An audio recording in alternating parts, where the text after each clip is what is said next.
শাবান মাস, আজকে প্রথম জুমা। আপনারা জানেন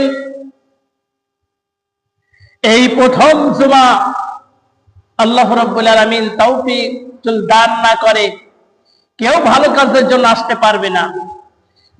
সেই জন্য এই শাবান মাসকে আল্লাহ পাকের নবীজি বলেছেন মর্যাদা দান করা হয়েছে।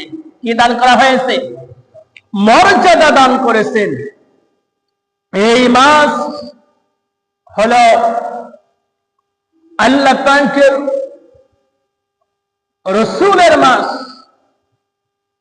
এই মাস আমরা কি করব? আমাদের শরীরের মধ্যে যত রকম ময়লা আছে, নাপাকি আছে, হিংসা আছে, বিদ্বেষ আছে, সব কিছু বাহির করে ফেলব।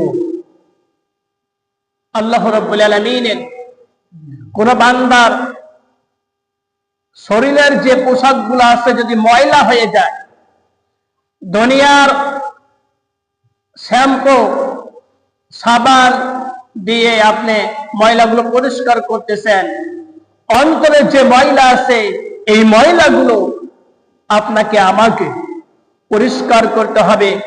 মনটা একবারে ফ্রেশ করতে হবে, ফ্রেশ রাখতে হবে। আপনি দেখেন গত রাত্রি দান করেছে হাতে, কিছুক্ষণ পর আবার মারা গেছে।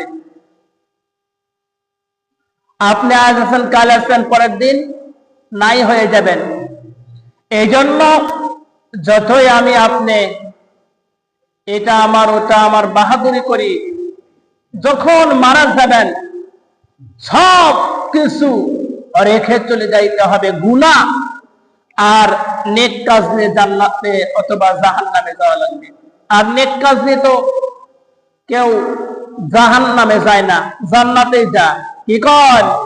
নেক কাজ করলে পরে কবরটা আপনার জান্নাতের টুকরা হিসাবে আমার রব ওই কবরটা জান্নাত হিসাবে কবুল করবেন। সেই জন্য আসুন নেক কাজ করি। আর এ কারণে শ্রেষ্ঠ 2 মাস রজব ও রমজানকে উভয় মাসের মধ্যে রেখেছেন। কি কন? উভয় মাস রজব ও রমজান, তার মাঝে আছে হলো আমরা পবিত্র শাবান মাস। কি কন? পবিত্র শাবান মাস। এই পবিত্র শাবান মাস আমরা ভালো কাজ করব। কি কন? দেখেন, আপনাকে নিজেকে নিজে প্রশ্ন করেন, যখন আপনারা যারা মুরব্বী হয়ে গেছেন, আপনি একসময় তো যুবক ছিলেন, এই যুবক আর কখনো ফেরত আনতে পারবেন না। কি পারবেন?